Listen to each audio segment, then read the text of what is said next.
Suspense.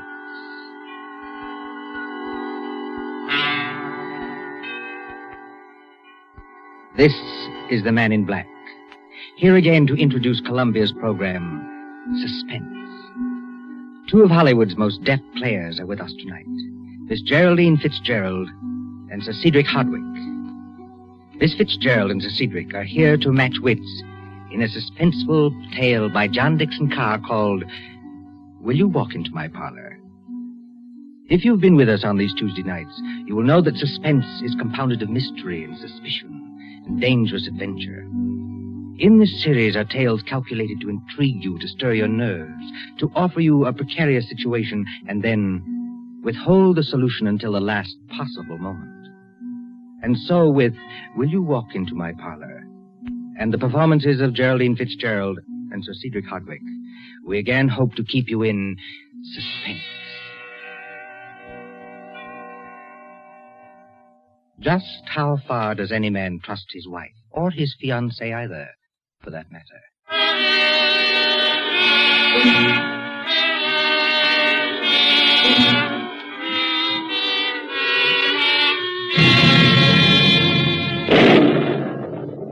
An English bazaar, a garden party in the grounds of Leighton Hall in Kent, one fine summer afternoon before the war.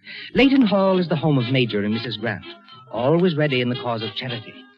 There's the stern red brick of the hall rising above oak trees. Against green lawns are the stalls and the swings and the roundabouts and the coconut shies.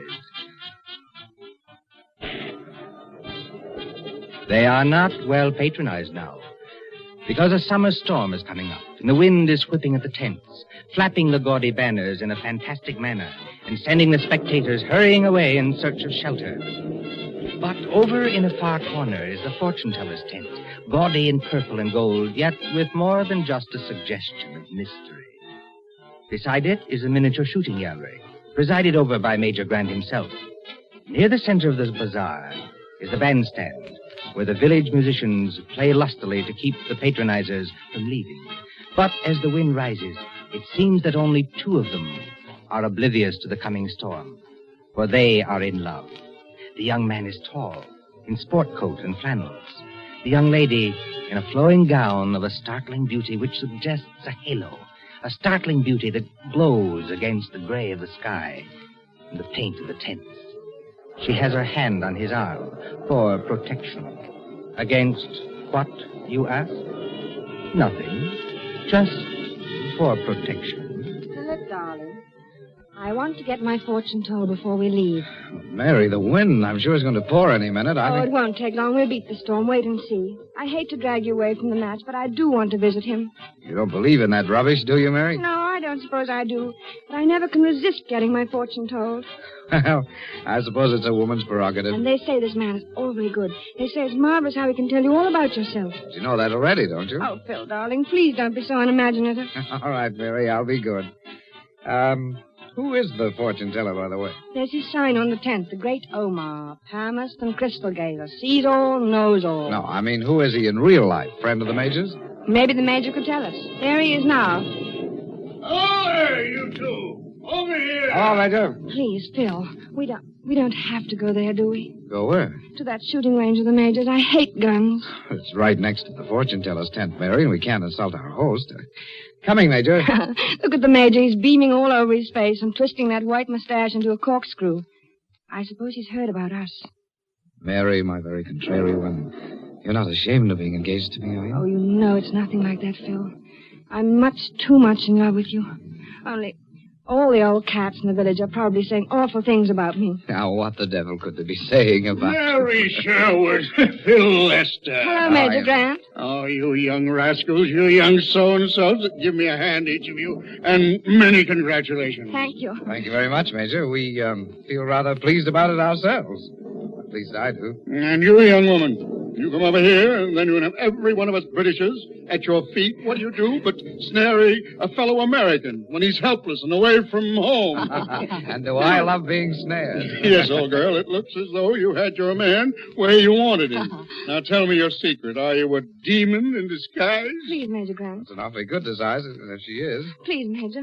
Please, Phil. Why, Is anything wrong? No, nothing, but it's getting dark and the wind's rising. It's going to pour any minute now.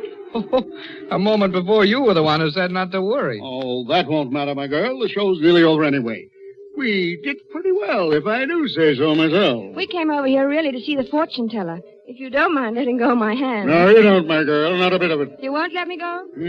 Not until you patronize this charity. As a preparation of polishing off your husband after marriage, why not try a few rounds with a rifle? Show us what kind of a shot you are. No, please. Now, here's a neat little model, Winchester 61. 22 caliber. Yeah, try it. I know it's stupid and silly of me, and it's not the rifle, really. It's anything to do with death. Death? I mean, anything that suggests death.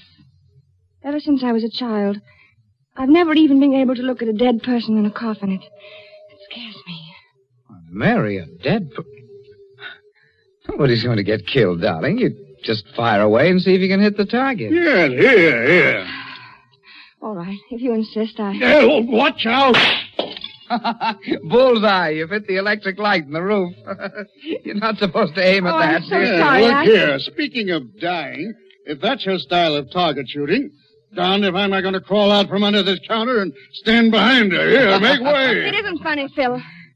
I'm sorry, but I can't go on with this. Here's the rifle. All right, here I. Sorry, Mary. If I'd known it was going to affect you like this, Oh, it's all right. I tell you what, you run along and see the fortune teller, my dear. Come with me, Phil, won't you? He'll only admit one at a time. Well, why don't you go ahead, darling? I'll wait for you here. All right, dear. You know, Major, I am an idiot for upsetting her. You're a very lucky young fellow, my lad. I hope you realize that. Oh, I realize it, all right. I hope this fortune teller doesn't keep her in there very long. Yeah? Why? Look at the sky. It's getting black as pitch. If you're not careful, this wind is going to blow all your tents into the next county. Well, these tents are pretty securely pegged, young fellow. I think we can risk it. It's so dark that... Wait a minute, look there. Yeah, where? The fortune teller's tent. He's got a light inside, and you can see his shadow against the tent. It's like a shadow screen. Look, sir. There's Mary going in. Now she's sitting down across the table from him. I say, young fellow, do you happen to know who the fortune teller really is? No, as a matter of fact, I was going to ask you. Well, I'll tell you a little secret. He's a detective inspector from Scotland Yard. A what? A detective inspector from Scotland Yard. He came down here on business, forged half-crowns or something. So the chief constable and I asked him to be our fortune teller. He's one of these glittering-eyed blokes, and in a turban with brown paint on his face. Does he know anything about palmistry? No, but he knows a lot about human nature. That, my lad, is Inspector Brandon.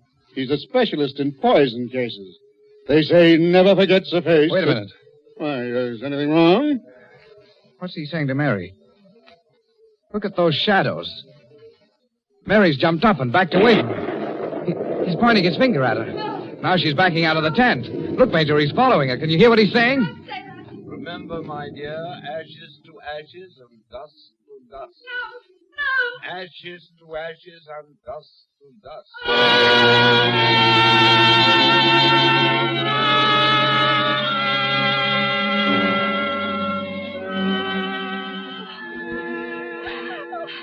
Mary, darling, get hold of yourself.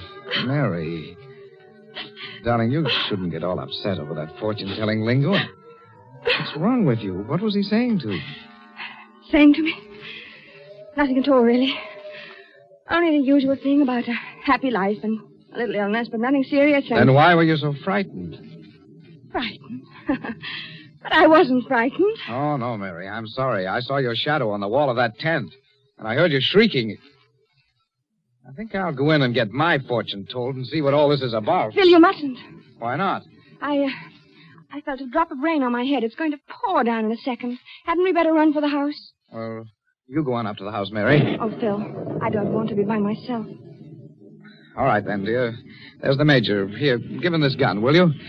I'll be with you in a moment. I'm going to see that faker. Fortune teller. May I come in? You may. Please to enter. Thank you. Sit down in the chair opposite to me. First, tell me the date of your birth. Then look at the crystal on the table in front of you. Just a minute, Inspector Brandon. Do you mind if we drop the mumbo-jumbo? Well, as a matter of fact, I'd like to drop it. It's been a bit of a strain talking like Hamlet's ghost. Well, what's on your mind? Well, maybe it's only the heat or my own nerves, but... What were you saying to Miss Sherwood? Miss who? The young lady who was just in here, my fiancée. What's wrong? Why did you jump like that? Did you say fiancé? Of course, why not? Now, look here, Mr... Oh, my name is Lester, Philip Lester. And what did you say her name is? Mary Sherwood. Here, what's all this mystery? Tell me, Mr. Lester, has she lived here in the village for very long? No, only about 6 months. And how long have you been engaged to her? Believe me, I have a reason for asking that. How long have you been engaged? Well, it'll be a week tomorrow, but... Week tomorrow? Has she by any chance invited you to dinner at her house tomorrow night? Dinner? Has she? Yes, as a matter of fact, she has, but I don't see... You know who this Mary Sherwood really is? No? Well, I'll tell you. She's... Inspector Brandon. Never stand with your shadow against the light. You're hit. Here, sir. Friend, I'm terribly sorry, but Phil shouldn't have given me this dreadful rifle to hold. All I did was touch the trigger by accident. I hope I haven't hit anything. In the quiet village of Sutton, later that same night, after the unfortunate accident that couldn't be helped, a rather white-faced young man, Philip Lester, slips down the road, pauses in front of the door to the inn, starts to enter, and then changes his mind. He looks over his shoulder and then walks around the building, being very careful to stay within its shadow. He slips in through the side door and makes sure that no one sees him as he makes his way quietly up the stairs to a darkened passageway outside the bedrooms, glances at the number on the first door, and then hurries down the hall. Stops in front of room 27. Yes? Come in. Inspector Brandon, I thought... Hurry quickly. Yes, sir. You're sitting up. And taking nourishment, thank you. Oh, excuse me, Inspector, but I heard you were still unconscious and not expected to live. Yes, that was the report that I asked Dr. Stiles to give out. But why? I had my reasons, Mr. Lester. As you can see, fortunately, I was the recipient of only a flesh wound across the left shoulder. It bled a little, but not much. Then, Inspector, poor Mary's nearly frantic. She thinks she's killed you. Let me ring her up and... Stay away from that telephone. Why? Because I want to tell you a few things about Miss Mary Sherwood. In the first place, she isn't a miss. She's had 3 husbands already. What? All of whom died a violent death by poisoning. What are you trying to tell me? Now, just a moment before you lose your temper. 3 husbands and 1 fiancé whom she didn't bother to marry. First, the fiancé. They made mutual wills in each other's favor. Exactly a week after the engagement, following dinner at her house, this fellow was taken ill. He died before morning in tetanic convulsion. Inspector, that's ridiculous. Mary, why, she's so young and innocent. Young, perhaps, but... I don't believe it. Don't take my word for it. I've sent Sergeant Lambert to London for the file. You can see photographs and fingerprints. I still don't believe it. Then tell me, Mr. Lester. You're quite a wealthy man, aren't you? Yes, I'm fairly well off. Have you and this woman made a will in each other's favor? Mary wouldn't need to do that. She's got plenty of money and a collection of jewels worth I don't know how much. I quite agree, but you haven't answered my question. Have you made a will in each other's favor? Yes. Well, whose suggestion was that? Yours or hers? I don't remember. We started talking and agreed it would be a sensible idea. But it shocked you a little, didn't it? Now, you wondered why it was necessary. Inspector, a minute ago you were talking about photographs and fingerprints. Well? You don't mean Mary's been on trial? She has been on trial 3 times. Yes, 3 times, and under 3 different names. But she was acquitted. Yes, because she had a cast-iron alibi. There, you see. Wait. She was acquitted simply because the prosecution couldn't show how the poison was administered.